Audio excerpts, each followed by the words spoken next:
2 years after leaving her in tears, the Duke met her eyes, and silence claimed the ballroom.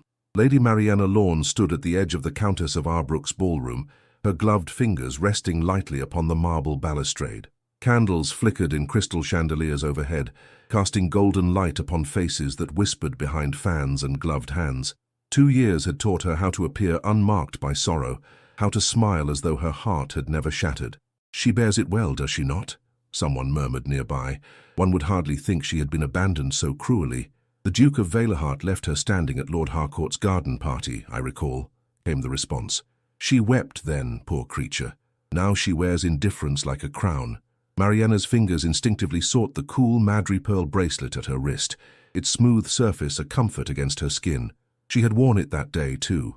The last day she had seen Adrian.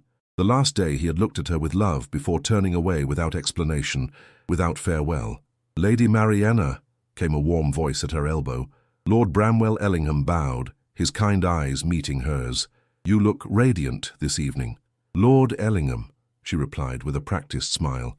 "How fortunate to find a friendly face amidst the season's most illustrious gathering." "I should think you would find many friendly faces here," he said. "You have been greatly missed these past seasons." "I find that difficult to believe," she replied. "London has such a talent for forgetting." Bram's brow furrowed. "Not everyone forgets, my lady." Before she could respond, a hush fell over the assembly, spreading like ripples in still water. The music faltered, then ceased entirely.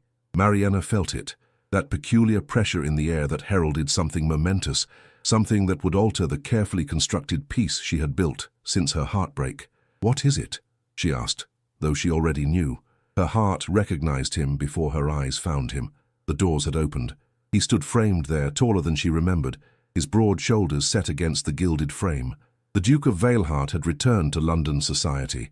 Adrian's face was leaner, marked by lines that had not been there before. His raven hair bore a streak of silver at the temple that made him appear both distinguished and somehow wounded.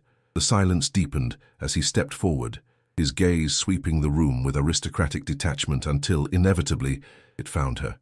2 years dissolved in an instant. The ballroom blurred around them as their eyes met across the crowded space. Mariana could not breathe, could not move. The madre-pearl bracelet turned cold against her wrist. "My God," Bram whispered, "he has returned." The Duke's expression changed so subtly that perhaps only Mariana could read it, a flicker of recognition, of pain, of longing so profound it seemed to reach across the room and touch her physically. Whispers erupted anew, the tension in the air so thick one might cut it with a blade. Mariana forced herself to breathe, her fingers pressing so hard against the bracelet that it would surely leave marks upon her skin. "Lady Mariana," Bram said gently, "perhaps we might step onto the terrace for a moment." "No," she replied, her voice surprisingly steady. "I shall not flee. I have done nothing that requires my retreat." Lady Verena Crestwick, resplendent in crimson silk, glided to the Duke's side, her pale hand coming to rest possessively upon his arm. Her smile was a knife, flashing in Mariana's direction. "How interesting," she purred, though few could hear her. "The prodigal Duke returns, and London holds its breath. One might think the world had stopped turning."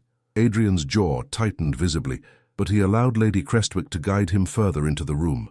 The orchestra, uncertain, began to play once more, though the notes seemed muted, as if sounding from a great distance.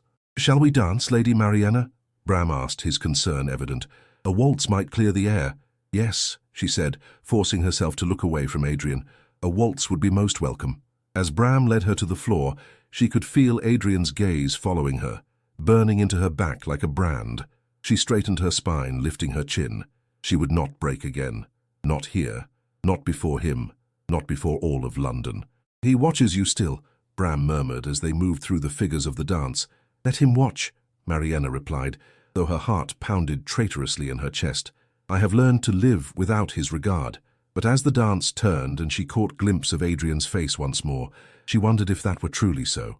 The waltz concluded with a final flourish of strings, and Mariana curtsied to Lord Ellingham, grateful for the steadiness of his presence. As they moved from the dance floor, she felt rather than saw Adrian approaching, his path cutting through the crowd with inevitable precision.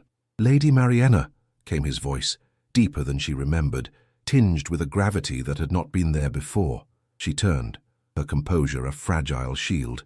"Your Grace," she acknowledged, her curtsy measured and correct. Nothing more, nothing less than society demanded. "You look well," he said, his eyes searching her face. "Very well indeed." "Time passes," she replied. "We all change with its flow." "Some things remain constant," he countered, his gaze never leaving hers. Lord Ellingham cleared his throat. "Your Grace, welcome back to London. Your absence has been remarked upon." "I'm certain it has," Adrian replied, his attention still fixed upon Mariana. "Much has been said of me, I imagine, in the drawing-rooms and ballrooms of the ton." "Much has been said of many things," Mariana observed, her tone deliberately light. "Society thrives on conversation, after all." A muscle flexed in Adrian's jaw. "I had hoped, that is, I wonder if I might have a moment of your time, Lady Mariana. There are matters I would discuss with you."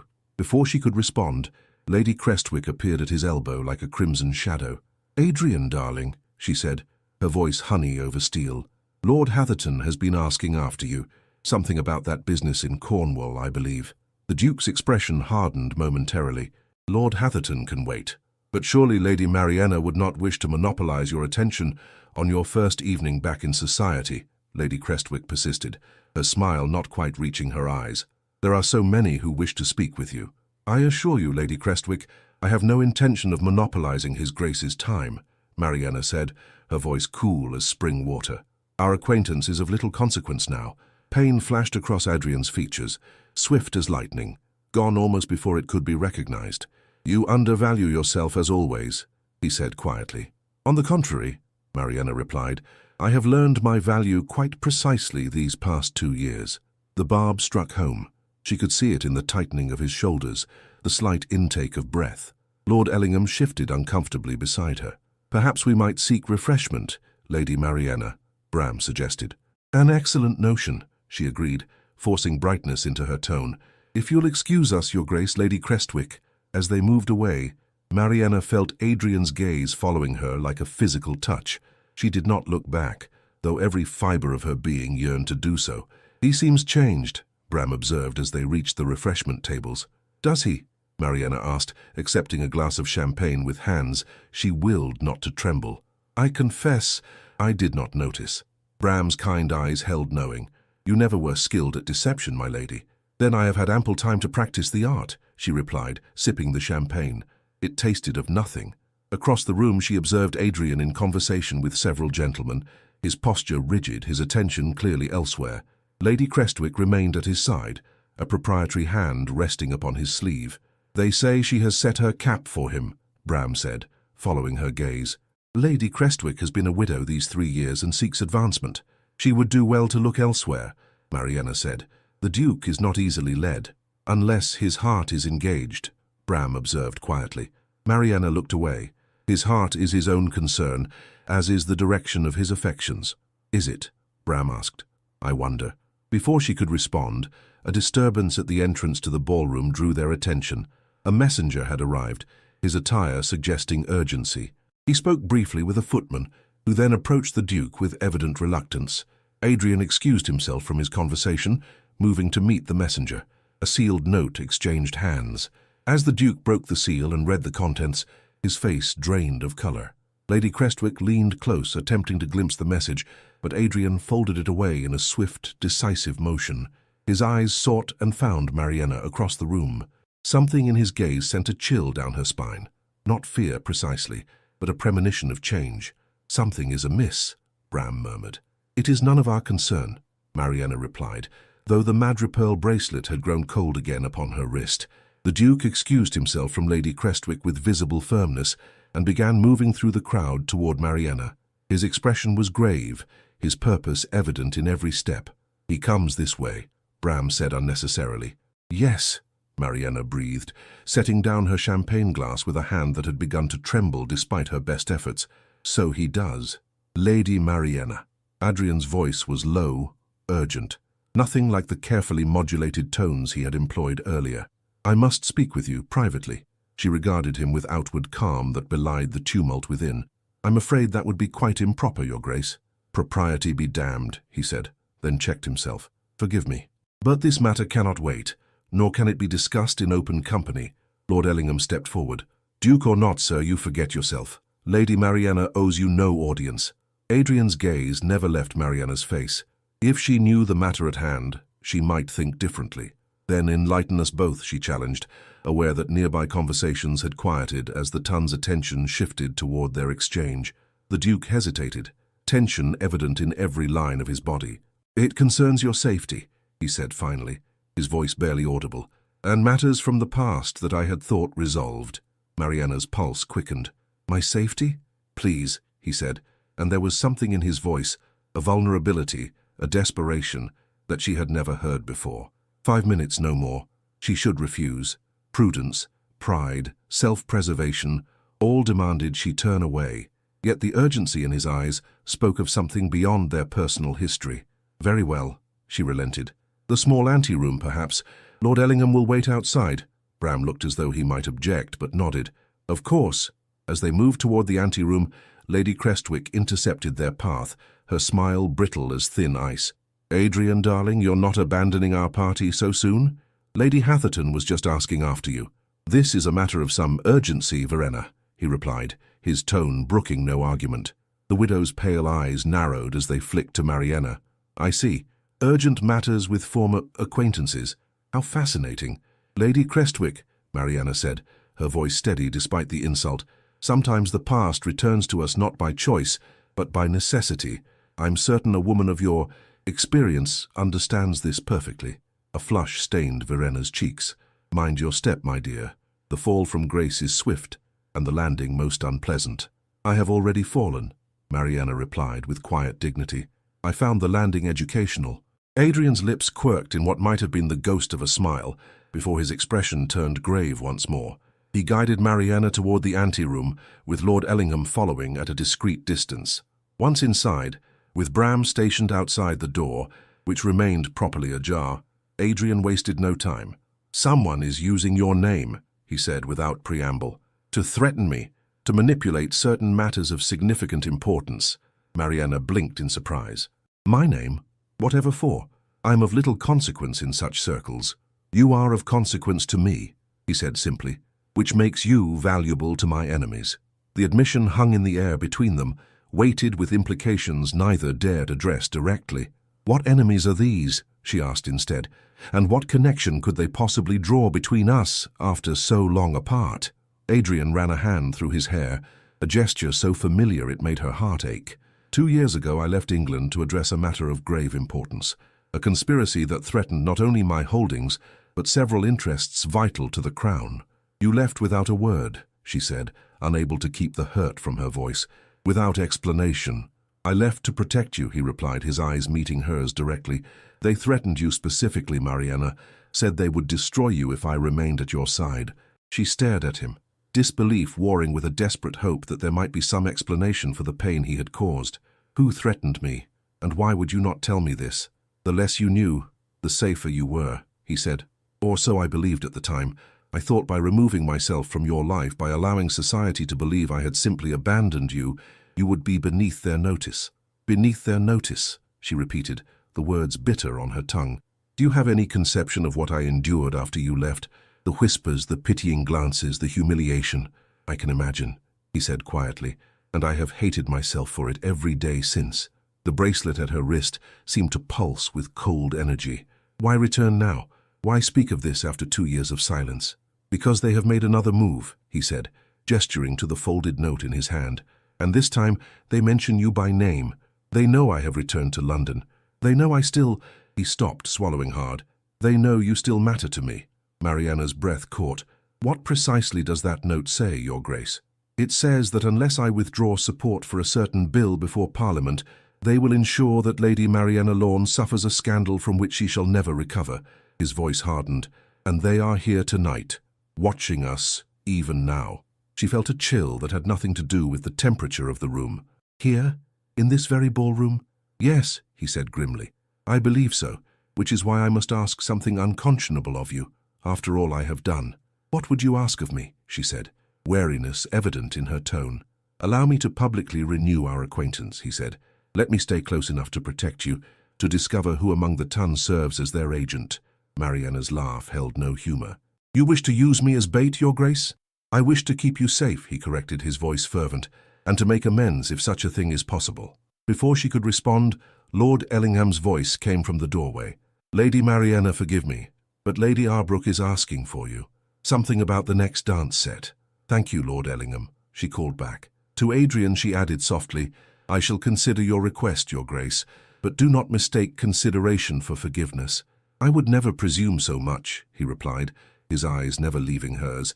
"But know this, Mariana, I never stopped caring for you, not for one moment of these past 2 years." As she turned to leave, her heart hammering in her chest, she paused. "The bill you mentioned, what is its nature?" "It would protect those who cannot protect themselves," he said. "Children in factories, women in workhouses, those society finds easiest to forget." Something shifted in her expression. "I shall see you at dinner, Your Grace," she said quietly.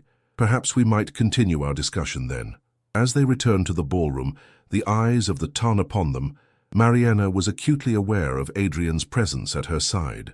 The silence that had greeted his arrival had transformed into a buzz of speculation, a wave of whispers that followed in their wake. And somewhere among the elegant smiling faces surrounding them lurked an enemy prepared to destroy what remained of her reputation, all to manipulate the man who had once broken her heart. The dinner portion of the evening found Mariana seated, by some machination of fate or the Countess's deliberate arrangement, between Lord Ellingham and the Duke of Valehart. Lady Crestwick, several places down, observed them with thinly veiled displeasure, her dark fan snapping open and closed with agitated precision. "I confess I find the seating arrangement curious," Mariana murmured as servants presented the first course. "Lady Arbrook typically arranges her guests with far more conventional sensibilities. Perhaps she senses a story worth telling," Bram replied quietly. "Or perhaps," Adrian added in low tones, leaning slightly toward her, "she has been encouraged to facilitate our conversation by parties with particular interest in the matter." Mariana's gloved hand paused midway to her wineglass. "You suspect our hostess?" "I suspect everyone," he replied, his gaze sweeping the elegant diners surrounding them. "And you should do the same." "A tiresome way to live," she observed. "Indeed," he agreed, something softening in his expression. "It has been wearing." The way he said it, the weariness evident in his voice, gave her pause. For the first time she truly looked at him, noting the fine lines at the corners of his eyes, the taut set of his shoulders beneath impeccable evening attire. Whatever battles he had fought during their separation, they had not been without cost. "The bill you mentioned," she said, deliberately changing the subject. "When does it come before Parliament?" 3 days hence," he replied. "It has powerful opposition." "From those who profit from suffering," Bram interjected quietly. Adrian nodded. "Factory owners primarily, men who view children as nothing more than small hands to operate dangerous machinery at a fraction of adult wages." "And these are the people threatening me?"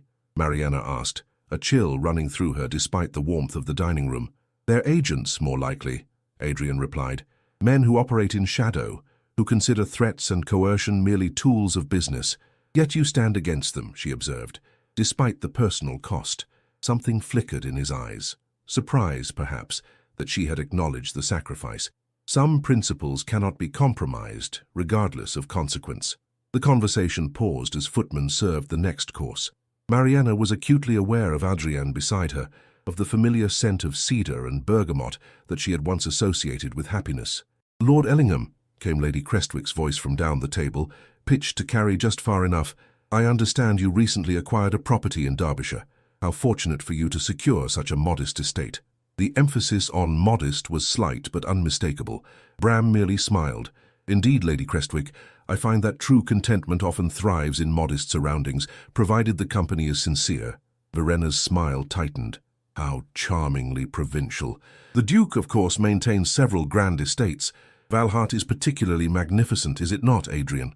"I have not visited Valehart in some time," he replied coolly. "I find London demands my full attention at present." "Such dedication to duty," Verena persisted, "though surely a man of your position must consider the continuation of his line. The right Duchess could provide such comfort after your parliamentary labours." Mariana felt Adrian tense beside her. "When I seek a Duchess, Lady Crestwick," he said, his voice carrying just enough to be heard by those nearby, "I shall look for qualities beyond comfort or convenience." "What qualities would you seek, Your Grace?" asked Lady Pennington, an elderly dowager seated opposite them, her eyes bright with interest. Adrian hesitated only a moment.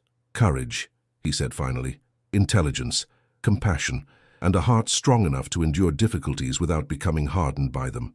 His gaze slid briefly to Mariana, then away. She felt heat rise in her cheeks and fixed her attention resolutely on her plate. "Admirable qualities indeed," Lady Pennington observed with a knowing smile, "though I dare say such a paragon would be difficult to find." "On the contrary," Bram said lightly, "I believe such women exist, though perhaps they are not always recognized for their worth." "Or perhaps," Lady Crestwick interjected, "they are recognized, found wanting, and properly set aside." The barb struck with precision. Mariana's fingers tightened around her fork, but her expression remained composed. "How fortunate, then," she replied, her voice steady. "That time and experience often reveal true character, allowing for more accurate assessment upon second consideration." A ripple of suppressed reaction traveled the length of the table. Adrian's lips quirked in what might almost have been a smile. "How boldly spoken," Verena replied, her tone venomous beneath its honey coating, "though I wonder if one's reputation can withstand repeated assessment." "Lady Crestwick," Adrian interrupted, his tone brooking no argument, "I believe Lady Arbrook was just remarking on your exquisite necklace. Perhaps you might enlighten us as to its provenance?" The diversion succeeded in redirecting conversation, though Verena's eyes promised future retribution. As dinner proceeded through its remaining courses, Mariana became increasingly aware of being observed, not merely by those at the table, but by someone with darker intent. "She is not the threat," Adrian murmured, so quietly that only Mariana could hear. "Merely a distraction." "A most effective one," Mariana replied under her breath. "Watch for the quiet observers," he continued, appearing to focus on his dessert. "Those who say little, who study rather than participate." She nodded almost imperceptibly, her gaze drifting casually around the table, noting those who seemed most attentive to their exchange. Nothing struck her as immediately suspicious, yet the sensation of being watched persisted. As dinner concluded and the party prepared to return to the ballroom for dancing, Adrian leaned close once more. "The first waltz," he said softly. "Will you grant it to me?" The request, so ordinary in its phrasing, so extraordinary in its implications, caught her off guard. "Would that be wise?" she asked.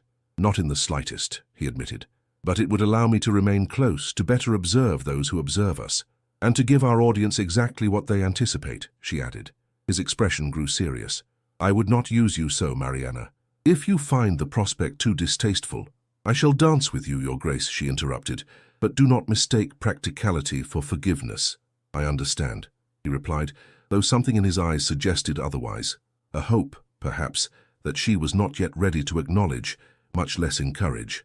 As they rose from the table, Mariana caught Lady Crestwick's venomous glare and Sir Ardent Crowell's calculating gaze from across the room. The evening, she realized, had only begun to reveal its dangers. The orchestra had already begun to play as the dinner guests filtered back into the ballroom. Mariana felt the weight of expectation in the air, the collective anticipation of the ton as she entered on Lord Ellingham's arm, the Duke following at a proper distance. "He means to claim the first waltz," Bram observed quietly. "The entire room awaits the spectacle." "Then we shall give them one," she replied, her voice steady despite the nervous flutter in her chest, "though perhaps not the one they expect." Bram's eyes searched her face.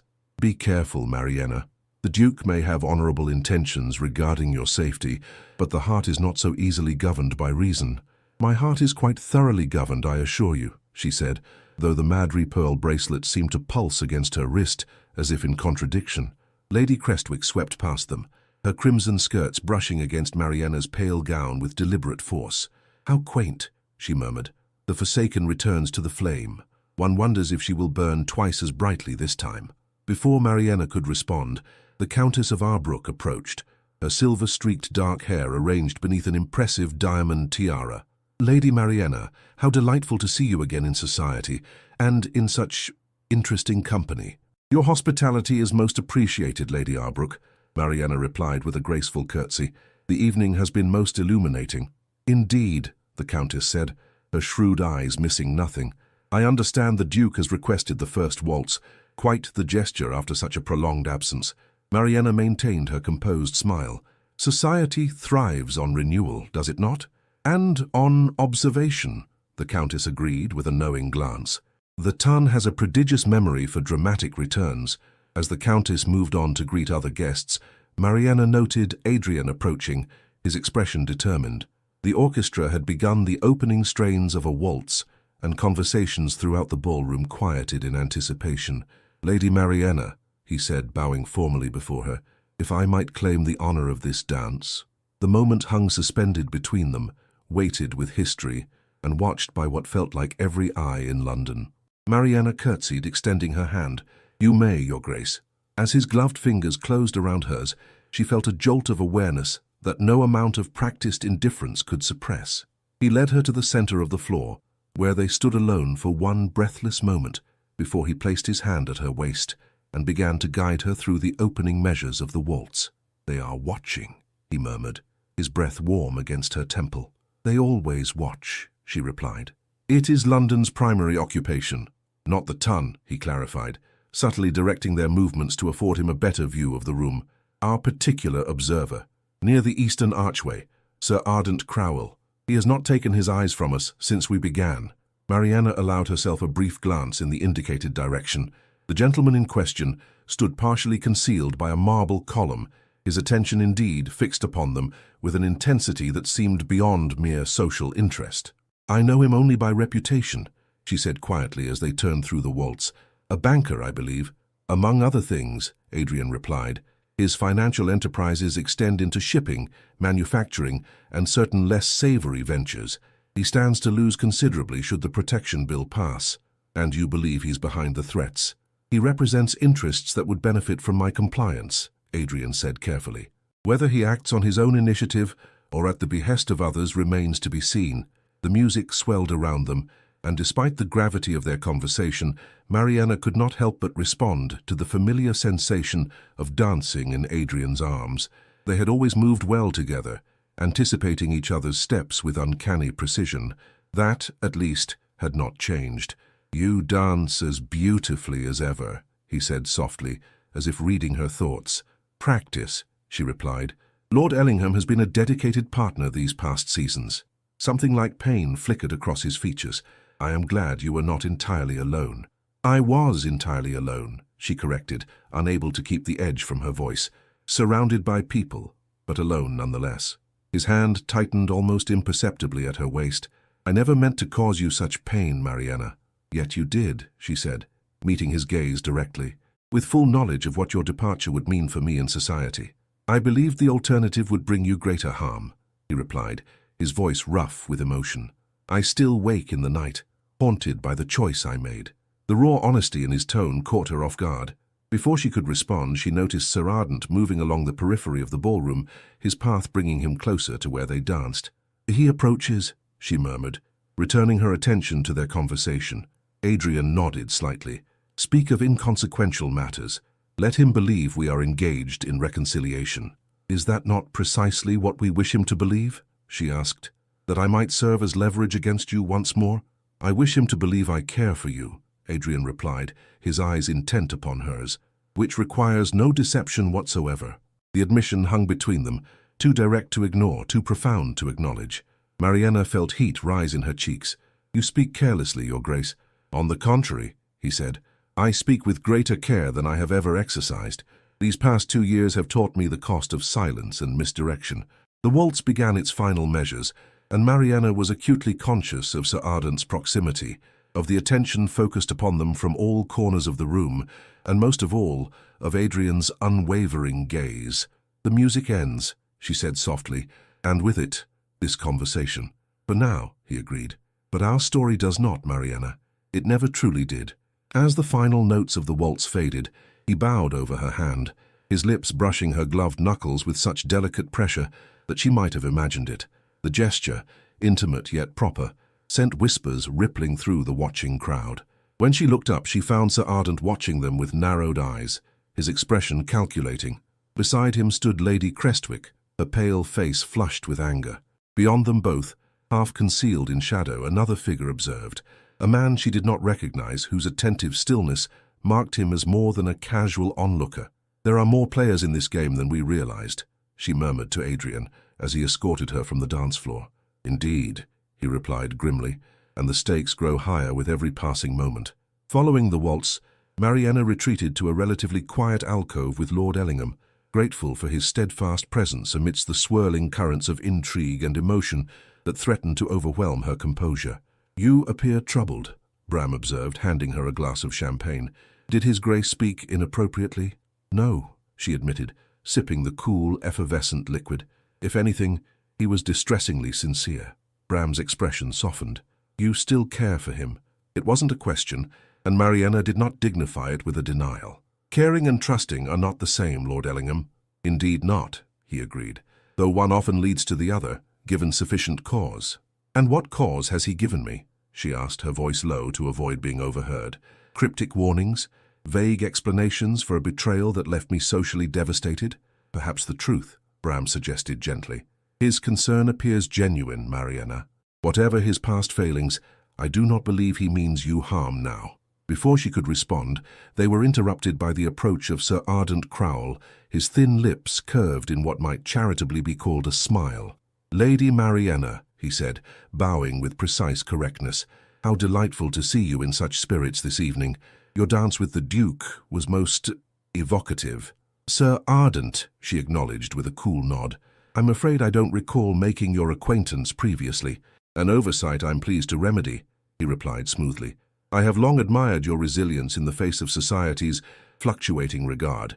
The barb was delivered with such polished civility that one might almost miss its sting." Mariana's smile remained fixed. "How kind of you to notice, though I find society's regard rather like the weather, variable, often unpleasant, and entirely beyond my control." Sir Ardent's eyes narrowed slightly. "A philosophical perspective. Though I wonder if the Duke shares your equanimity regarding public opinion." "His Grace's perspectives are his own affair," she replied. "I wouldn't presume to speak for him." "Yet you dance with him," Sir Ardent observed. "After such a noteworthy separation, some might find that intriguing."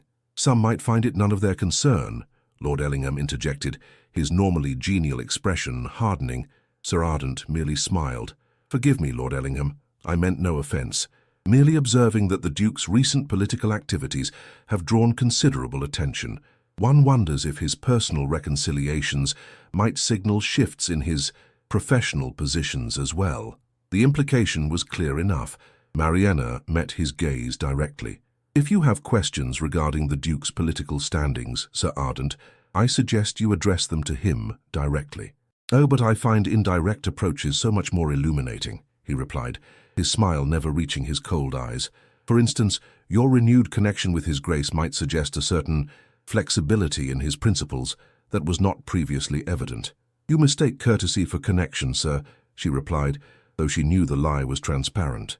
The entire ballroom had witnessed the charged atmosphere of their waltz. "Perhaps," he conceded with obvious insincerity, "though I wonder what the Duke might sacrifice to protect such courtesy should it be threatened." The threat, for all its oblique delivery, struck Mariana like a physical blow. She maintained her composure through sheer force of will. "Are you threatening me, Sir Ardent?" "My dear Lady Mariana," he replied, affecting shock, "I merely speculate on the curious workings of influence and attachment, nothing more." Lord Ellingham stepped forward.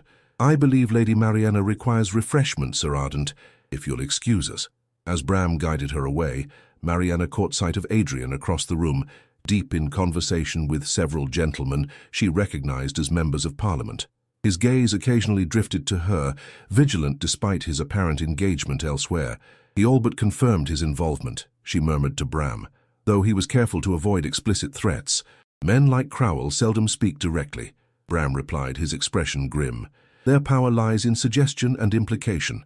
They had scarcely reached a quieter corner when Lady Crestwick intercepted them, her smile brittle as spun sugar. "Lady Mariana, how you dominate the conversation this evening. First the Duke, now Sir Ardent. One might almost think you calculated such prominence." "I assure you, Lady Crestwick, any prominence I've achieved this evening has been entirely unsought," Mariana replied wearily. "Indeed?" Verena arched a perfectly shaped eyebrow. "How curious, then, that you should capture such devoted attention after so long in society's shadows. One wonders what secrets you possess to effect such a dramatic reversal of fortune." "Perhaps merely the absence of artifice," Mariana suggested. "Some gentlemen find honesty refreshing amid so much performance." Lady Crestwick's eyes flashed. "Be careful, my dear. Second chances are rare in our circle. Squander this one and you may find yourself permanently relegated to the periphery." I have survived the periphery once, Mariana replied steadily. I discovered it offers a remarkably clear perspective on the center. Before Verena could respond, a footman approached with a silver salver bearing a folded note. For Lady Mariana Lorne, he announced. Mariana accepted the note with a curious frown. Breaking the plain seal, she unfolded it to reveal a message written in a hand she did not recognize. Your renewed association endangers more than reputation. The Duke's political ambitions will cost him dearly. Unless you persuade him to reconsider his position, a wise woman would distance herself immediately. A foolish one will find her past examined most thoroughly. She felt the blood drain from her face. Lord Ellingham, noting her distress, moved closer. Mariana, what is it? She handed him the note wordlessly. As he read it, his expression darkened. Who delivered this? He demanded of the footman.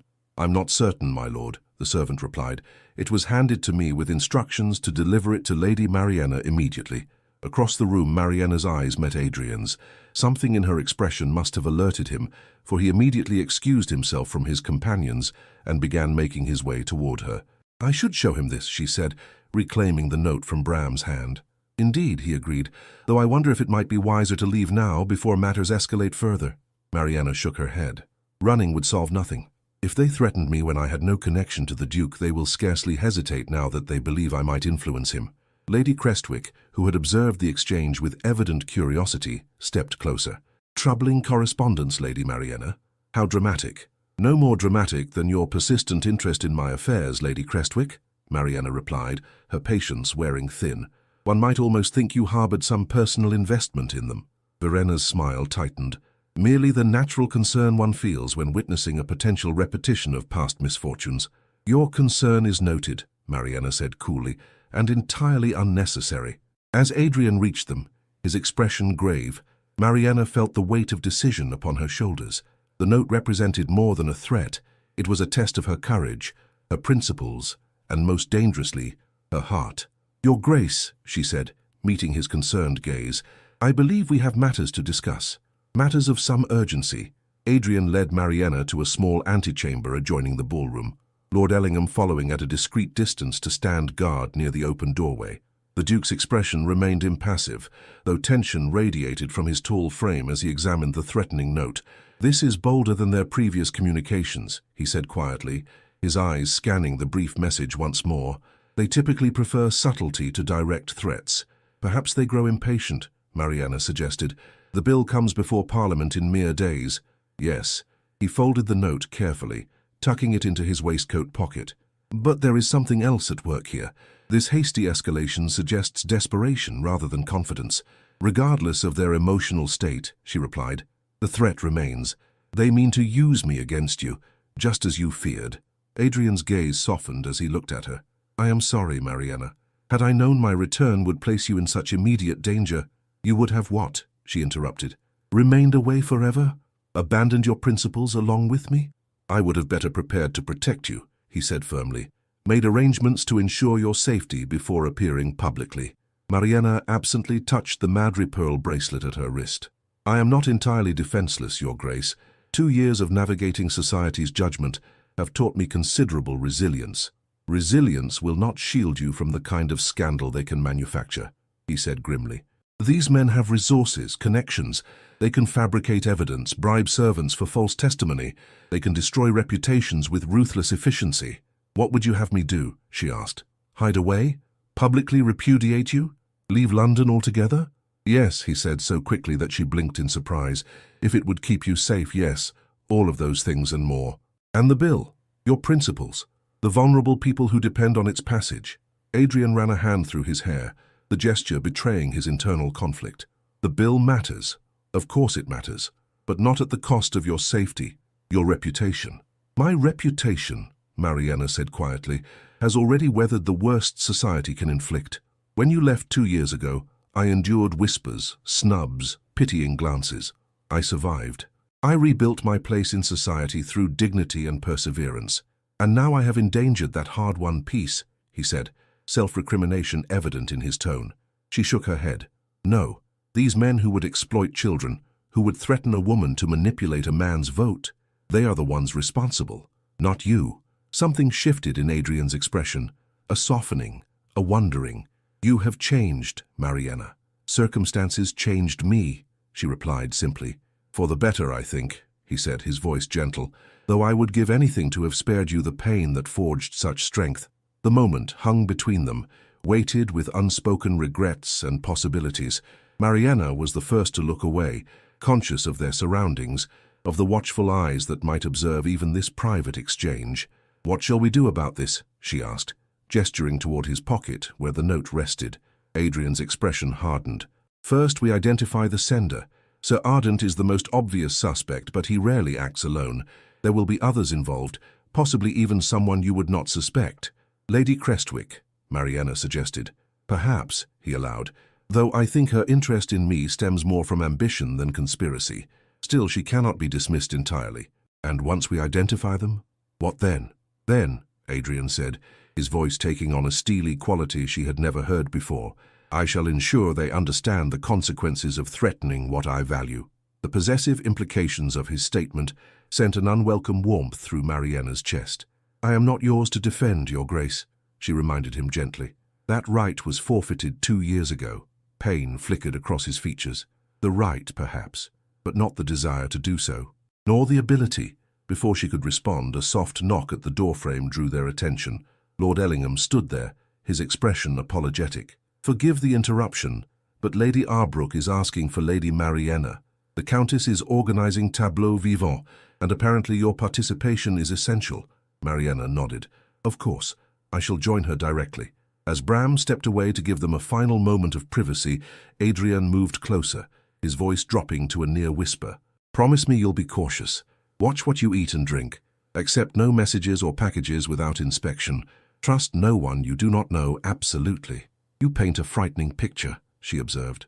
"These are frightening people," he replied, "and you are precious to them only as a means of controlling me. And what am I to you?" The question escaped before she could reconsider its wisdom. Adrian's gaze held hers, unflinching. "Everything you have always been, Mariana. The better part of my soul." The raw honesty in his voice left her momentarily speechless. He continued before she could gather her thoughts. "I do not ask forgiveness," he said quietly. "I ask only that you allow me to protect you now, as I failed to do before." "I shall be careful," she promised. "But I will not hide, Adrian. Not again." His name on her lips, the first time she had spoken it since his return, seemed to strike him physically. He drew a sharp breath, then nodded once. "Then we face this together," he said, "as we should have faced everything." She moved toward the door, pausing briefly to look back at him. "For now, we face a tableau vivant, significantly less dangerous, though perhaps equally dramatic." A ghost of a smile touched his lips. "I shall watch from a safe distance, both for your protection and my sanity." As Mariana rejoined the gathering, she was acutely aware of shifting alliances and hidden threats surrounding her. Sir Ardent observed her from across the room, his gaze calculating. Lady Crestwick hovered near a cluster of influential dowagers, her animated conversation punctuated by glances in Mariana's direction. And somewhere, perhaps, lurked others whose intentions remained concealed behind polite smiles and proper manners. Yet, for the first time in 2 years, Mariana felt something beyond mere survival, a spark of defiance, of purpose. Whatever came next, she would face it with her dignity intact and her eyes wide open.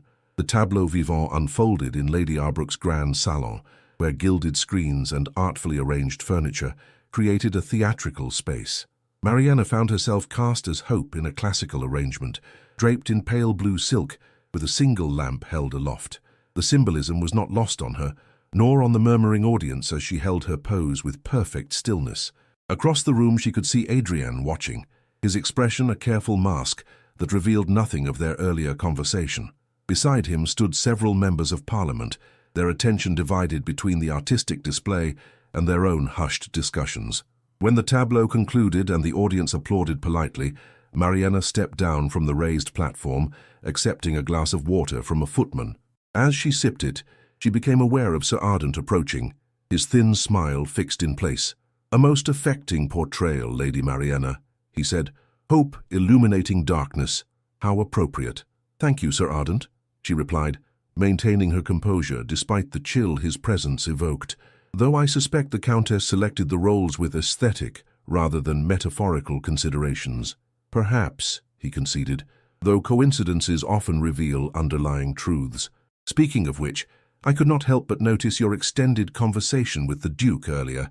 I trust it was illuminating. His Grace and I discussed matters of mutual acquaintance, she replied smoothly. Nothing that would interest you, I'm certain. Sir Ardent's smile tightened. On the contrary, Lady Mariana, the Duke's interests have become something of a specialty of mine, particularly his more personal attachments. How tedious for you, she observed, meeting his gaze directly, to concern yourself with another's private affairs. Not tedious at all, when those affairs might influence matters of significant consequence. He leaned slightly closer, his voice dropping. The Duke stands at a crossroads, Lady Mariana. His decision affects many beyond himself, including potentially you. I have weathered difficult seasons before, Sir Ardent, she replied, her voice steady. I find that principles once compromised are far harder to recover than social standing. His eyes narrowed. A philosophical perspective. I wonder if you would maintain it when faced with true scandal rather than mere gossip. Are you threatening me, sir? She asked quietly.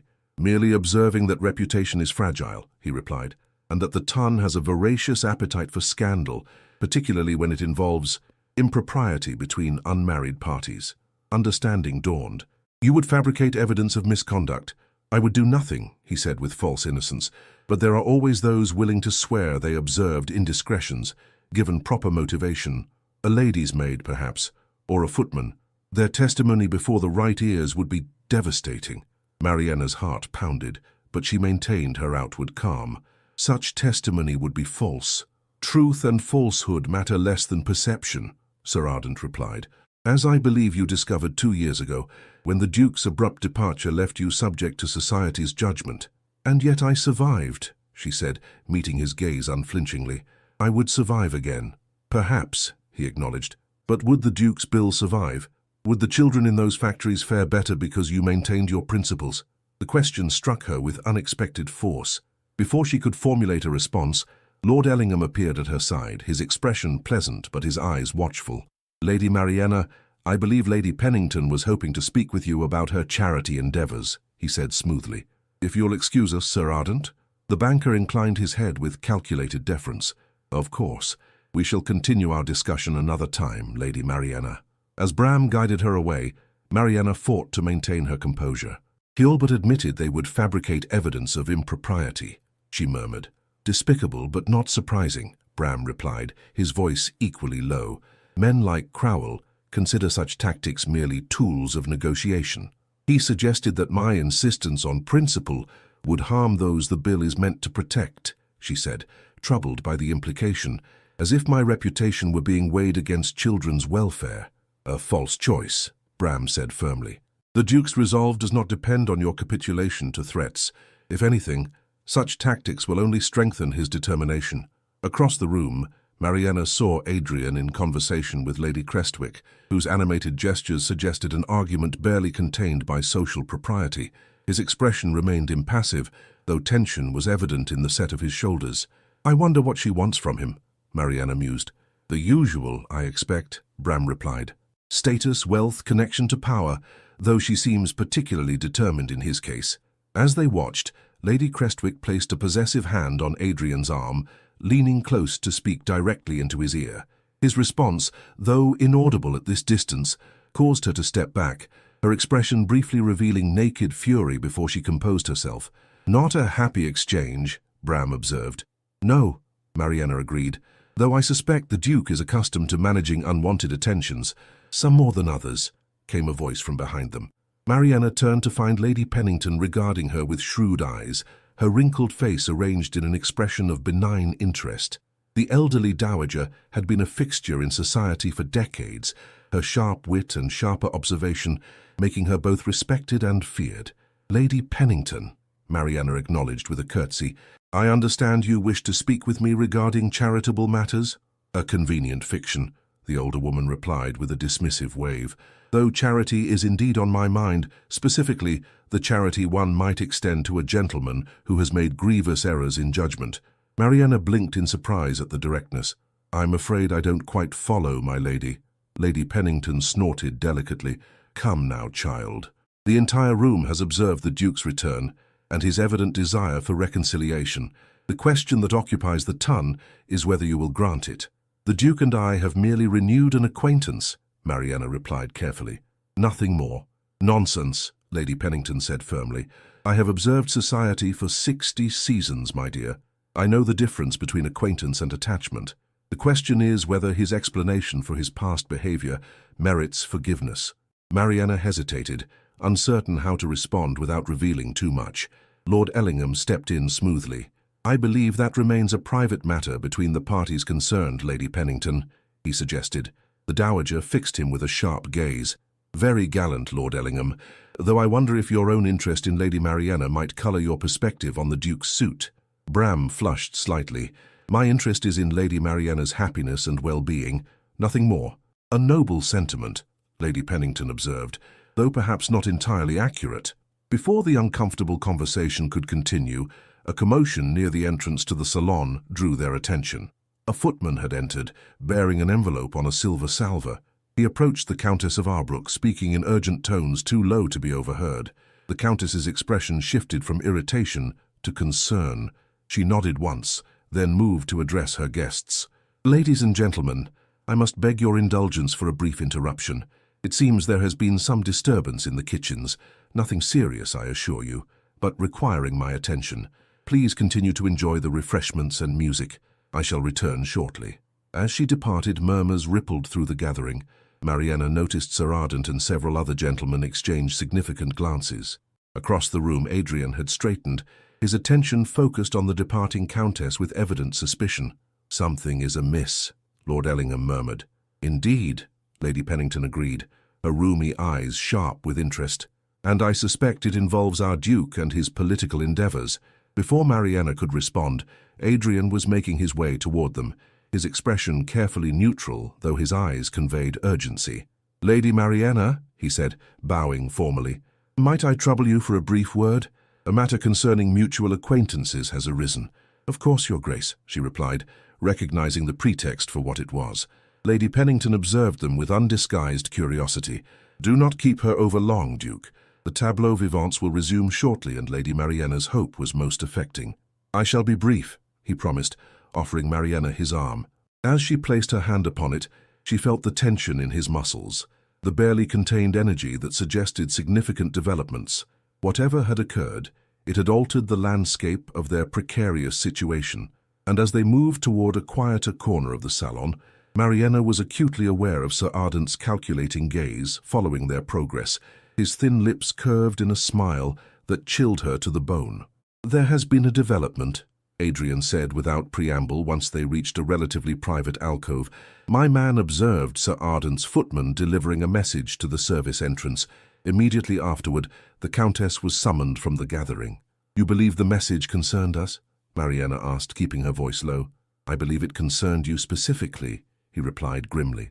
My sources within the household staff report that a young woman has arrived at the servants' entrance, claiming to have damaging information regarding a lady present at tonight's gathering. Mariana felt the blood drain from her face. The fabricated scandal begins already. So it would seem, Adrian agreed, though they move with unexpected haste, which may prove to their disadvantage. How so? Hasty plans reveal seams, he explained, inconsistencies that might be detected and exploited. Had they taken more time, their false witness might have been better prepared, their evidence more convincingly constructed. Small comfort if the damage is already done, Mariana observed. Adrian's expression softened. I will not allow them to harm you, Mariana. Not again. Your protection, however well-intentioned, cannot silence wagging tongues, she replied. Once the accusation is made, truth becomes secondary to sensation. Unless the accusation itself is discredited before it can take root, he countered. Lord Ellingham has gone to make inquiries among the staff. With luck, we may intercept this scheme before it unfolds fully. Mariana touched the madrepearl bracelet unconsciously, drawing strength from its smooth surface. What would you have me do? For now, remain visible. Engage in conversation. Participate in the gathering as if nothing were amiss. His gaze was steady, reassuring despite the gravity of the situation. Should the Countess return and request your presence privately, decline politely but firmly. Insist that any matter requiring discussion be addressed in the presence of others. You believe Lady Arbrook complicit in this scheme? Mariana asked, surprised. Not necessarily, Adrian replied. She may simply be the unwitting instrument of Sir Ardent's machinations, but until we know for certain, caution is advisable. Mariana nodded, squaring her shoulders beneath the delicate fabric of her gown. Very well, I shall play my part in this particular tableau. Thank you, he said softly. Your courage humbles me, Mariana. Not courage, she corrected. Merely the determination not to be made a victim twice. As they prepared to rejoin the gathering, Lady Crestwick approached, her crimson skirts rustling with barely suppressed agitation. How cosy, she observed, her voice sharp despite its low volume. One might almost believe the past 2 years never occurred. Lady Crestwick, Adrian acknowledged coolly, I trust you are enjoying the evening's entertainments. Some more than others, she replied, her gaze sliding to Mariana with undisguised hostility. Though I find the Countess's absence curious, perhaps there is some domestic crisis requiring attention. The emphasis she placed on domestic crisis raised Mariana's suspicions immediately. You seem remarkably well informed about matters below stairs, Lady Crestwick. Verena's smile was knife-sharp. One hears things, my dear. Servants talk, particularly when properly motivated. Indeed, Adrian said, his tone deceptively casual. And what motivation might prompt such talk this evening? Who can say? Verena replied with affected innocence. Those scandals rarely remain contained for long. Like water, they find their level and their audience. Before either could respond, a murmur swept through the gathering as the Countess of Arbrook returned, her expression carefully composed, though her colour was high. Beside her walked Sir Ardent, his satisfaction evident despite his attempt at solemnity. He has made his move, Adrian murmured. Remember, refuse any private audience. Mariana nodded almost imperceptibly as the Countess made her way toward them, her path direct and purposeful. Lady Mariana, Lady Arbrook said, her voice carrying just enough to be heard by those nearby, might I trouble you for a moment of your time? A matter has arisen that requires your attention. Of course, Countess, Mariana replied, maintaining her composure, though I confess I cannot imagine what matter might concern me at such an hour. It is of a delicate nature, the Countess said, glancing meaningfully toward a side door. Perhaps we might speak privately? Mariana smiled with careful politeness. I'm sure anything you wish to discuss can be addressed here among friends. I have no secrets that require such discretion. The Countess's expression tightened almost imperceptibly. My dear, I assure you this matter would be better addressed away from curious ears. Forgive me, Lady Arbrook, Adrian interjected smoothly, but Lady Mariana has only just agreed to partner me in the next musical arrangement. Perhaps afterward. Sir Ardent stepped forward, his thin smile firmly in place. Surely a dance can wait, Your Grace, when a lady's reputation hangs in the balance. A hush fell over the immediate vicinity as the implication of his words registered. Mariana felt rather than saw the attention of the gathering shift toward their small group, curiosity and anticipation evident in the sudden stillness. My reputation, she said clearly, meeting Sir Ardent's gaze directly, has withstood greater tests than mysterious summons and veiled insinuations, sir. I see no reason to indulge in theatrics when plain speaking would suffice. Well said, Lady Mariana, came Lady Pennington's voice as the elderly dowager joined their circle, her expression one of keen interest. In my experience, scandals thrive in shadows and wither in daylight. If there is something to be said, let it be said openly. The Countess looked uncomfortable, caught between social protocol and whatever plan had been set in motion. This is most irregular, she murmured. Indeed, Adrian agreed, his voice carrying easily in the now silent room. Almost as irregular as a banker interfering in parliamentary matters through threat and innuendo. Sir Ardent's smile vanished. You overstep, Your Grace. Do I? Adrian countered, his tone deceptively mild. Or do I merely name what others have observed but dared not speak? Your opposition to the Factory Safety Bill is well known, Sir Ardent, as is your willingness to employ unconventional methods to achieve your aims. The banker's face flushed with anger. You make dangerous accusations, Duke. No more dangerous than fabricating scandal to intimidate a member of Parliament, Adrian replied, or involving an innocent woman in your machinations. Lady Crestwick, sensing the tide turning, attempted to salvage the situation. Really, Your Grace, such dramatics are unbecoming. I'm certain Sir Ardent has no interest in your political affairs. Oh, but he does, came a new voice from the edge of the gathering. All heads turned to see Lord Ellingham entering, accompanied by a young woman in plain but respectable attire. Her face was pale, her expression a mixture of fear and defiance. "Miss Sarah Winters," Bram announced, "formerly employed in Sir Ardent's household. She has a rather interesting tale to tell regarding instructions she received this evening." Sir Ardent's face drained of colour. "This is outrageous. The girl is clearly deranged or has been bribed to slander me." "I ain't been bribed," the young woman said firmly, though her hands trembled. "But I was told I'd get £10 if I came here and told lies about Lady Mariana Lorne. Said I should claim I saw her meeting a gentleman in secret last spring, behaving improperly." A gasp rippled through the gathering. Lady Pennington's eyes narrowed with interest.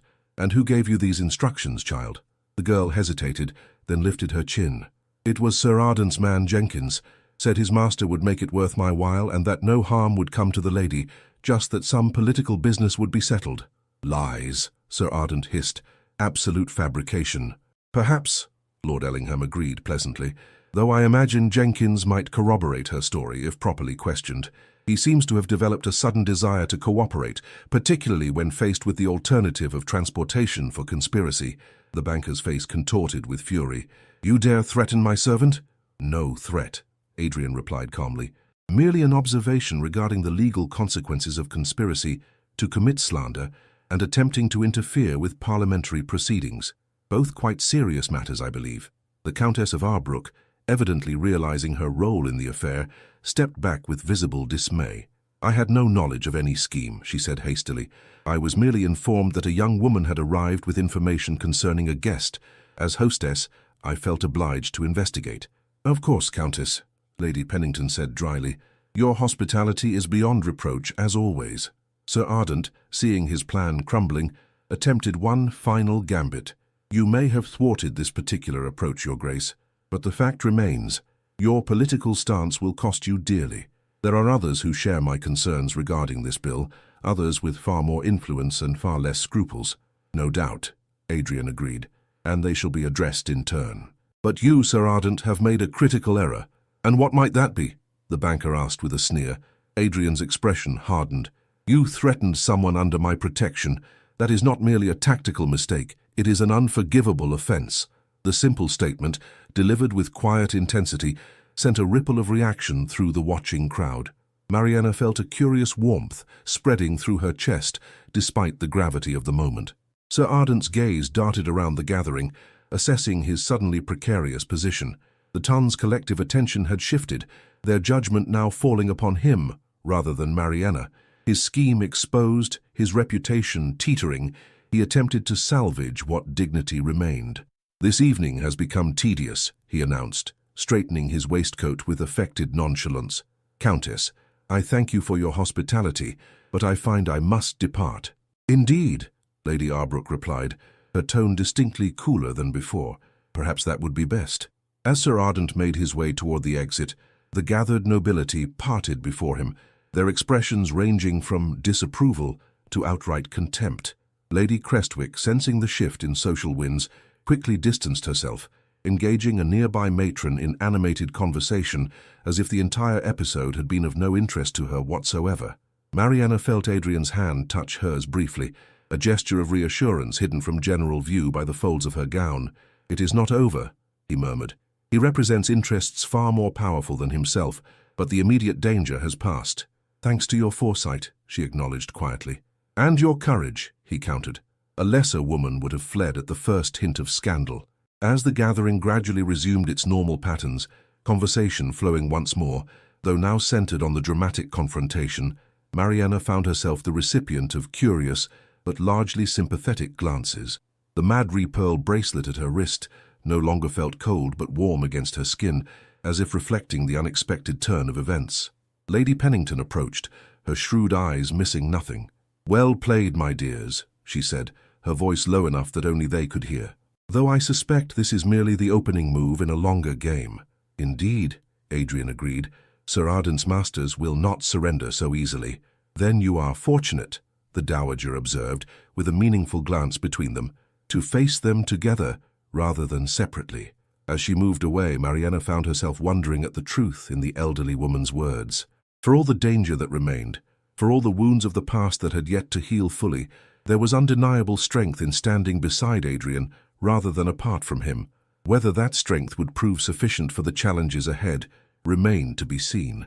But for the first time since his return, Mariana allowed herself to consider possibilities beyond mere survival, possibilities that included, perhaps, a future where trust might be rebuilt and hearts mended. The remainder of the evening unfolded with a curious mixture of tension and relief.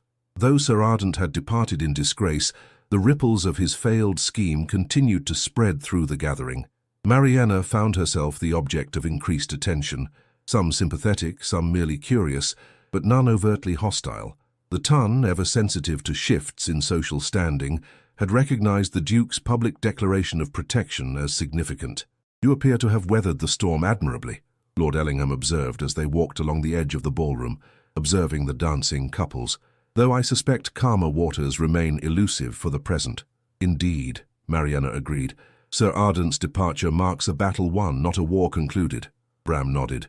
"His associates will not abandon their cause so easily.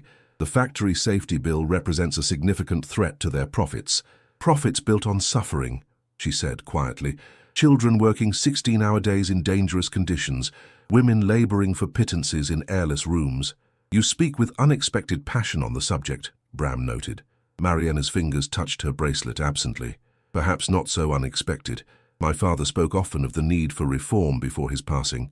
He would have supported the Duke's efforts wholeheartedly." "Your father was a man of principle," Bram agreed. "As it seems is the Duke, despite appearances to the contrary 2 years ago." Before Mariana could respond, Lady Pennington approached, her ancient face alight with mischievous interest. "My dear, you have become the evening sensation without setting foot on the dance floor. Most impressive." "Hardly my intention, Lady Pennington," Mariana replied with a small smile. "I would have preferred a quieter evening." "Nonsense," the Dowager said firmly. "After 2 years of polite obscurity, you deserve a triumphant return. And what could be more triumphant than having a Duke publicly declare you under his protection? Half the unmarried ladies in London would trade places with you in an instant." Mariana felt heat rise in her cheeks. His Grace acted from a sense of honor, nothing more. Lady Pennington's shrewd eyes twinkled. "Honor, is it? How convenient a word for more complicated sentiments." "Lady Pennington," Bram interjected, clearly sensing Mariana's discomfort, "I believe Lord Hatherton was hoping to consult with you regarding the hospital committee." "Was he indeed?"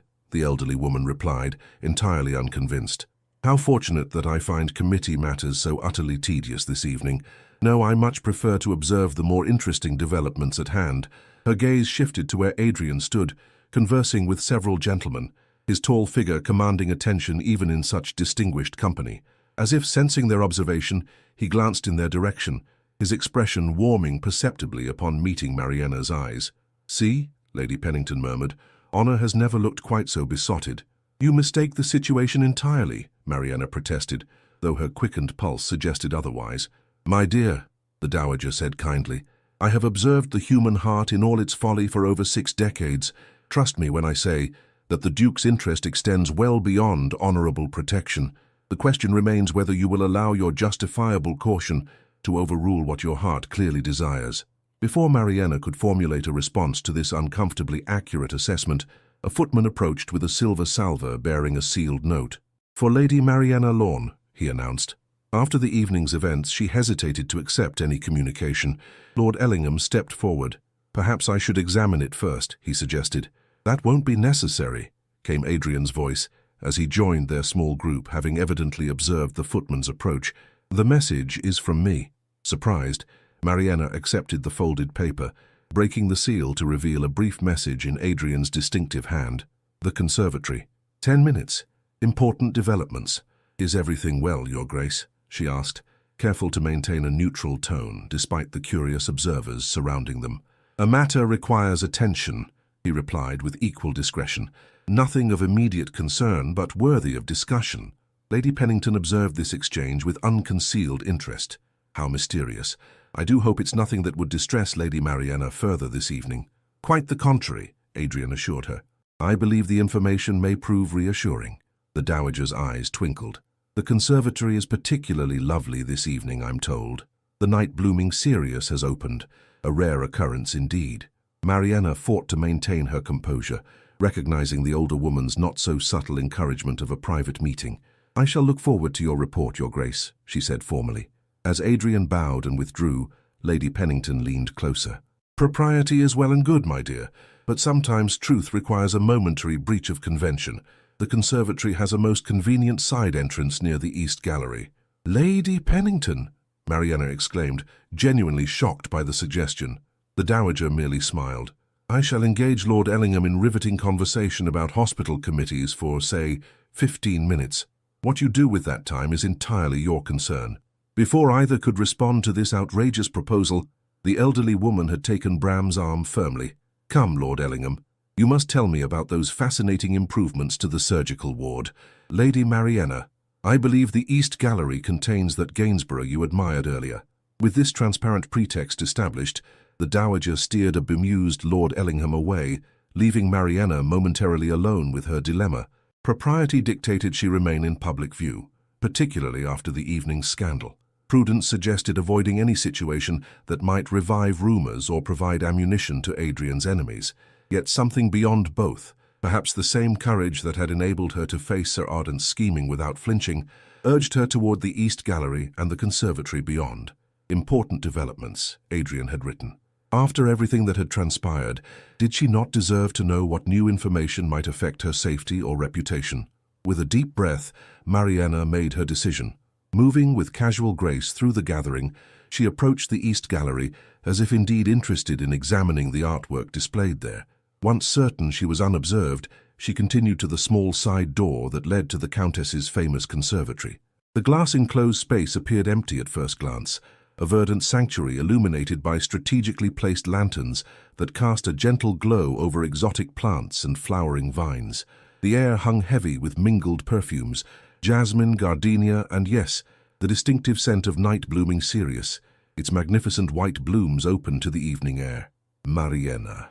Adrian's voice came from deeper within the conservatory, where shadows gathered among taller palms. He stepped forward, his expression a mixture of relief and concern. "Thank you for coming." "Your note suggested urgency," she replied, maintaining a proper distance between them. "Has something else occurred?" "Yes, though not what you might fear."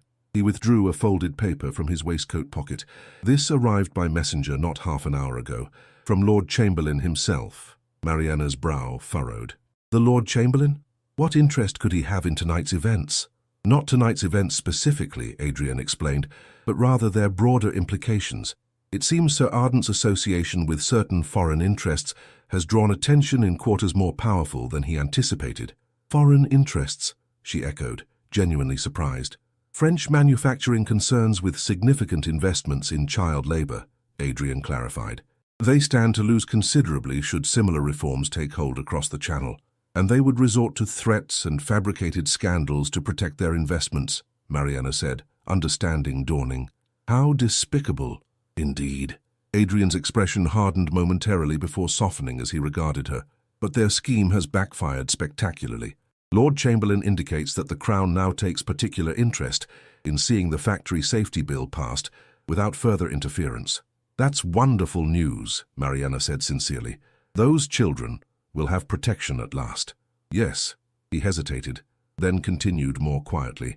"But there is another matter I wish to discuss." Away from curious ears and watchful eyes, something in his tone caused her heart to quicken. "What matter is that, Your Grace?" "Us," he said simply. "What lies between us, Mariana? What was broken 2 years ago and what might yet be mended?" She drew a careful breath, conscious of dangerous territory. "I'm not certain this is an appropriate topic for such a setting." "Perhaps not," he acknowledged.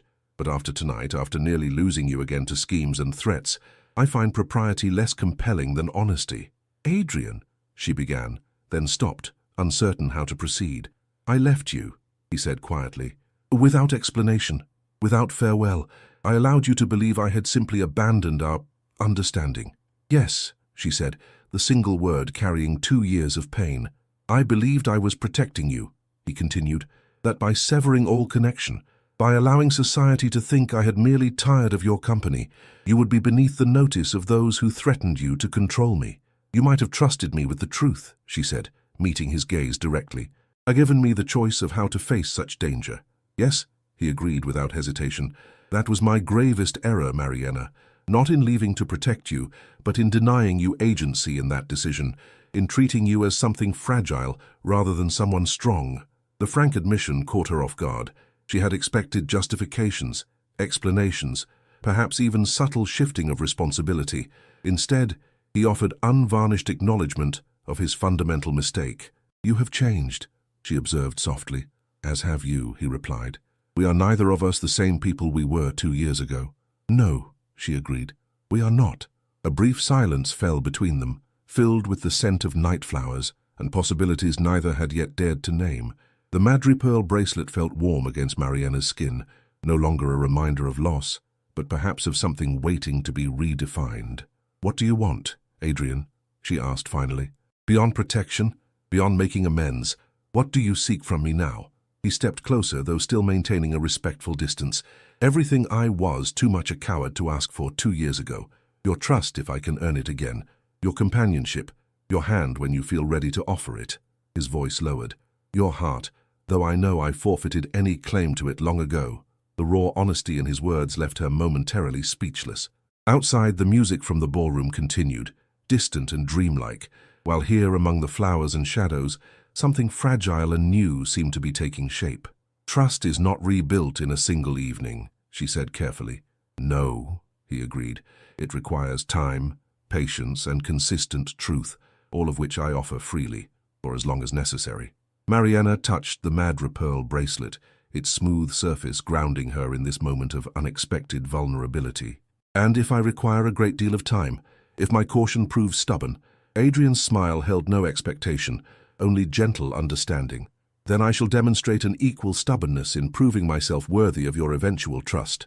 Something shifted in Mariana's heart, not a complete transformation, not an erasure of past wounds, but a willingness to consider what might yet be possible between them.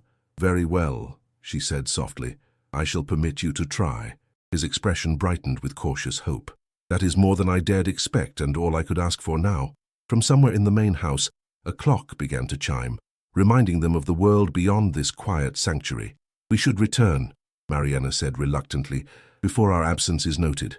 "Of course," Adrian agreed, "though I confess I am tempted to linger here, away from prying eyes and social expectations." "As am I," she admitted.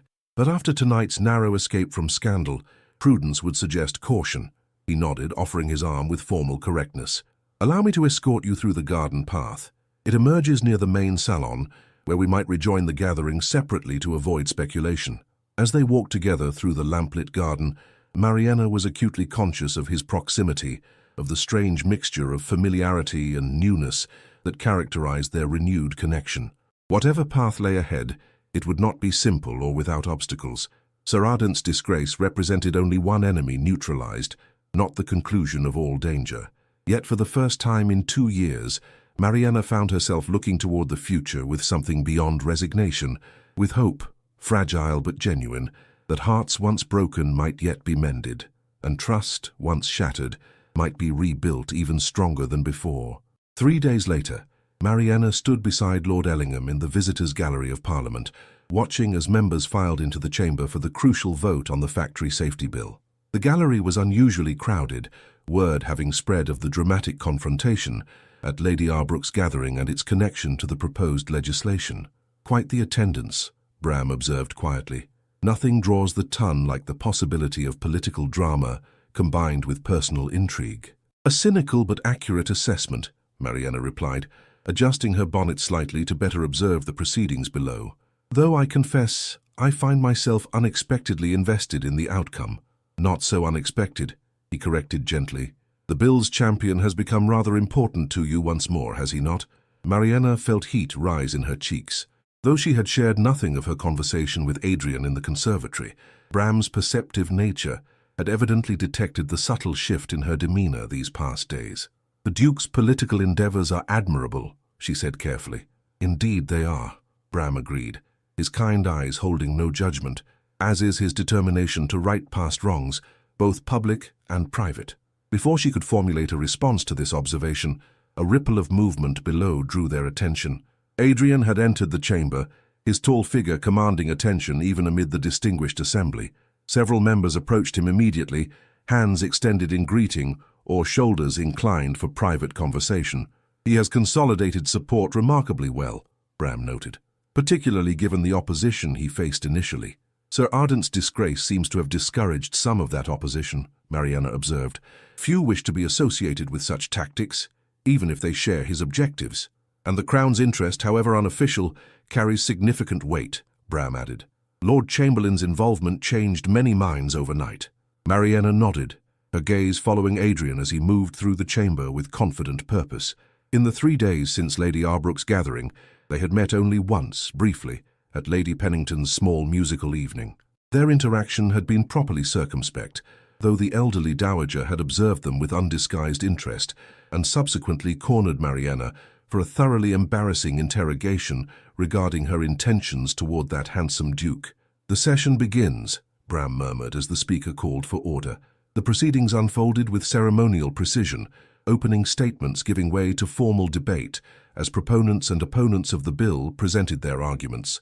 When Adrian rose to speak, Mariana found herself leaning forward slightly, captivated by the quiet authority with which he addressed the chamber.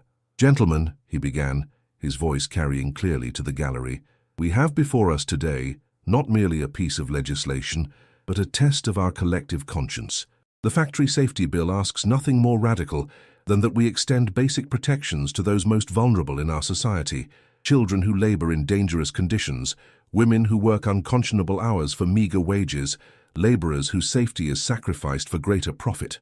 A murmur ran through the chamber, some approving, some dissenting. Adrian continued undeterred. "We have heard arguments regarding economic necessity, regarding the supposed natural order of society, regarding the potential impact on British manufacturing interests. These concerns have been addressed in the bill's provisions, which allow for reasonable transition periods and appropriate accommodations." His gaze swept the chamber, commanding attention. "What cannot be accommodated, what must not be tolerated, is the continued sacrifice of human dignity and safety upon the altar of profit. England stands at the forefront of industrial progress. Let us ensure that such progress includes moral advancement as well as mechanical." As Adrian continued his address, Mariana felt a curious pride warming her chest. This was the man she had glimpsed beneath the polished exterior 2 years ago, passionate about justice, articulate in its defense, unwavering in the face of opposition. "He speaks remarkably well," came a voice behind them. Mariana turned to find Lady Pennington settling herself on the bench with surprising agility for one of her advanced years. "Though I suspect you already knew that, my dear." "Lady Pennington," Mariana acknowledged with a small smile. "I didn't expect to see you here today." "At my age, one selects one's entertainments with care," the dowager replied dryly. "Parliamentary proceedings typically rank somewhat below watching paint dry, but today's vote promises genuine drama. And I do so enjoy watching a worthy cause triumph, particularly when championed by a man seeking redemption in more than one arena." Her knowing gaze made Mariana's cheeks warm once more. "The Duke's personal matters are entirely separate from his political endeavors." "Are they indeed?" Lady Pennington looked unconvinced. "I rather think they inform each other. A man who recognizes his mistakes in the personal sphere is more likely to advocate wisely in the public one. And a man willing to stand against powerful interests to protect the vulnerable might also possess the courage to pursue a second chance at happiness despite society's raised eyebrows." Below, Adrian had concluded his remarks to considerable applause from his supporters. The opposition rose to present counter-arguments, though Mariana noted their ranks appeared thinner than anticipated. "Sir Ardent is conspicuously absent," Bram observed quietly, "as are several of his closest associates," Lady Pennington added. "Curious how quickly rats desert a listing ship." The debate continued for another hour, points and counterpoints presented with varying degrees of eloquence and conviction. Throughout, Adrian remained attentive and engaged, responding to challenges with reasoned argument rather than rhetorical flourish. When the time came for the final vote, an expectant hush fell over the chamber and gallery alike. "This is the moment," Bram murmured. "All his work, all the opposition and threats, it comes to this." As the clerk began calling the roll, Mariana found herself holding her breath, her fingers unconsciously seeking the madre-pearl bracelet at her wrist. Name by name, vote by vote, the tally grew. Though she had no direct stake in the outcome, she felt each affirmation as a small victory, each opposition as a personal disappointment. You're quite invested for someone claiming mere admiration of political endeavours, Lady Pennington observed with gentle amusement. The bill would protect thousands of children, Mariana replied, deflecting the implied question. Anyone with a conscience should be invested in such an outcome. Indeed, the Dowager agreed, though I suspect your investment encompasses the bill's champion as well as its beneficiaries. Before Mariana could formulate a suitable response, a growing murmur from the chamber drew their attention back to the proceedings.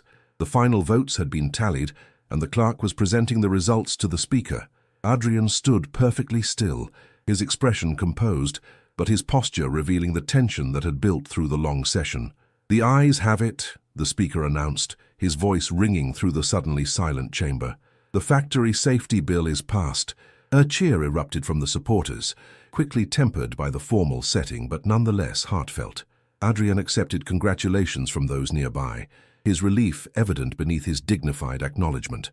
When he glanced up toward the visitors' gallery, his eyes found Mariana's immediately, as if drawn by some invisible thread. In that moment of shared triumph, something passed between them, an understanding, a recognition of shared values that transcended their complicated personal history. Mariana smiled, a genuine expression of approval and pride that she made no attempt to disguise. Adrian's answering smile, brief but radiant, sent a warmth spreading through her chest that had nothing to do with the crowded gallery. "Well," Lady Pennington said with satisfaction, "that's settled then, both the bill and I suspect certain other matters as well." "Nothing is settled beyond today's vote," Mariana protested, though her tone lacked conviction. The elderly dowager patted her hand with surprising gentleness. "My dear, at my age, one develops a certain instinct for these things. The Duke has won his political battle. I rather think his personal campaign shows equal promise of success given time." As the chamber began to empty, members filing out with varying expressions of satisfaction or disappointment, Mariana found herself wondering if the perceptive old woman might be right. The path ahead remained uncertain, the wounds of the past not yet fully healed. Trust once broken could not be instantly restored even with the best intentions. Yet as she observed Adrian below, accepting congratulations with gracious humility, she could not deny the renewed connection between them. Tentative still, fragile in many ways, but undeniably real.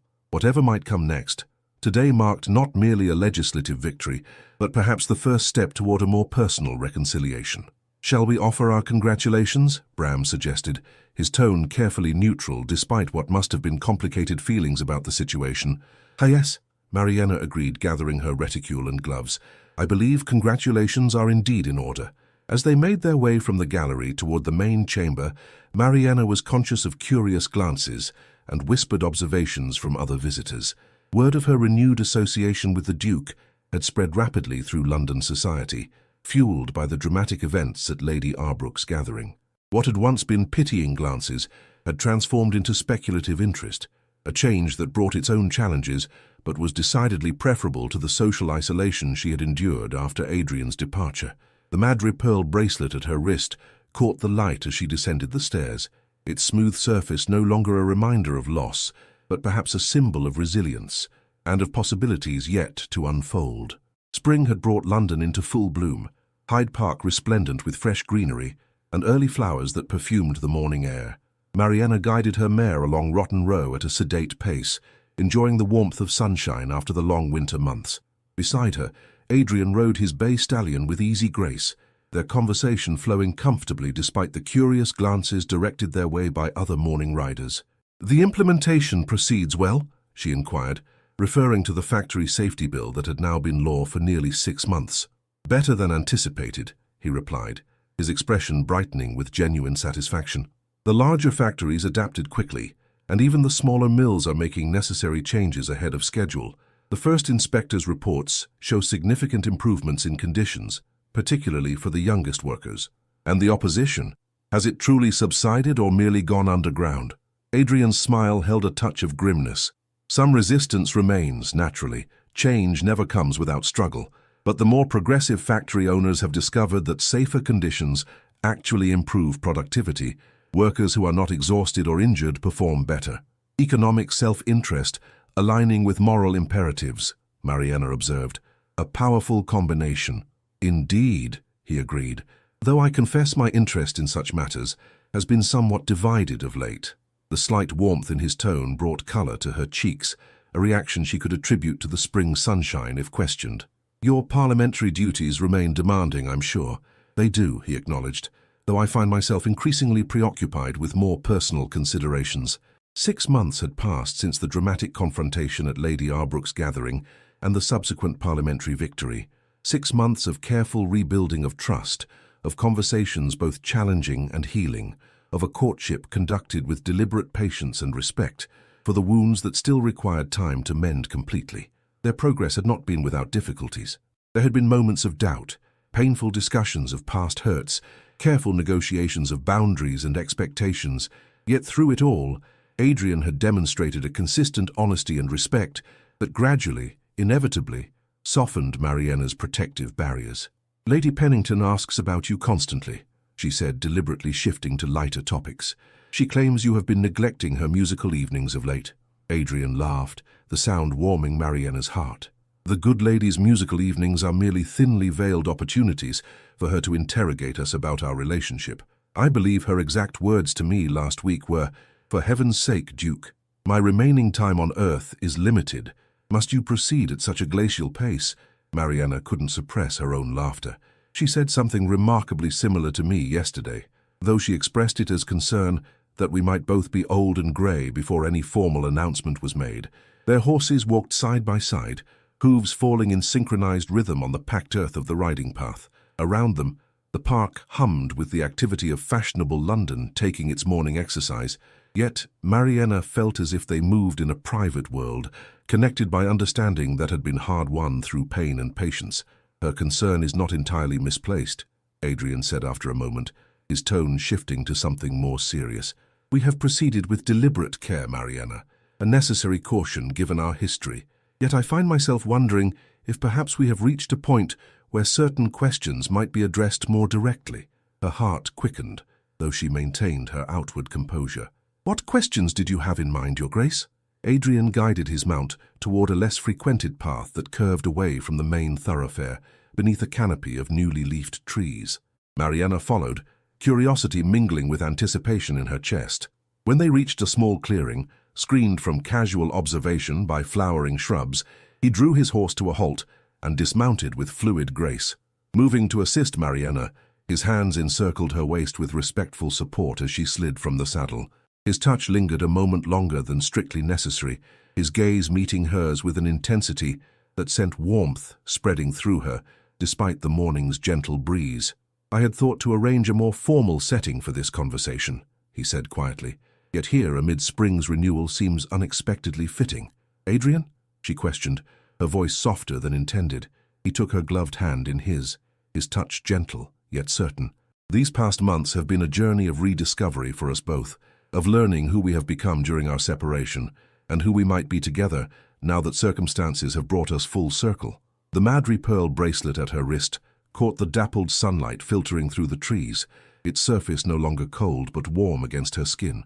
"A journey with its share of challenges," she acknowledged. "Yes," he agreed, "yet each difficulty overcome has strengthened what lies between us. Each truth spoken, each hurt addressed, has built something I believe might withstand any future storm." Mariana's breath caught as Adrian reached into his waistcoat pocket, withdrawing a small velvet box that he held carefully between them. "I have carried this with me for weeks now, waiting for the moment that felt right. Not rushed, not presumptuous, but honest and hopeful." He opened the box to reveal a ring of extraordinary beauty, an oval sapphire surrounded by small diamonds, set in delicately wrought gold. "This belonged to my grandmother," he explained softly, "a woman of remarkable strength and dignity, who taught me that true love requires both courage and humility, qualities I failed to demonstrate once, but hope I have begun to reclaim." Though she had half expected this moment, its arrival still left Mariana momentarily speechless. Adrian continued, his voice steady despite the vulnerability evident in his eyes. "I left you once believing I acted to protect you. In doing so, I caused pain I can never fully repair, but if you will permit me, Mariana, I would spend the rest of my life ensuring you never doubt my devotion or my respect for your strength again." He lowered himself to one knee before her, a gesture of humility that the proud Duke would have offered to no one else. "Lady Mariana Lorne, Would you do me the extraordinary honor of becoming my wife? Not because I can offer protection or position, but because I love you with a depth that absence only strengthened and time has only confirmed." The simple declaration, stripped of artifice or grand rhetoric, touched Mariana more deeply than any elaborate speech could have done. She looked down at the man before her, not the powerful Duke of Valeheart, but Adrian, who had learned from his mistakes and found the courage to begin again. 2 years ago," she said softly, "I dreamed of hearing such words from you. Then came heartbreak, and I convinced myself I would never wish to hear them again."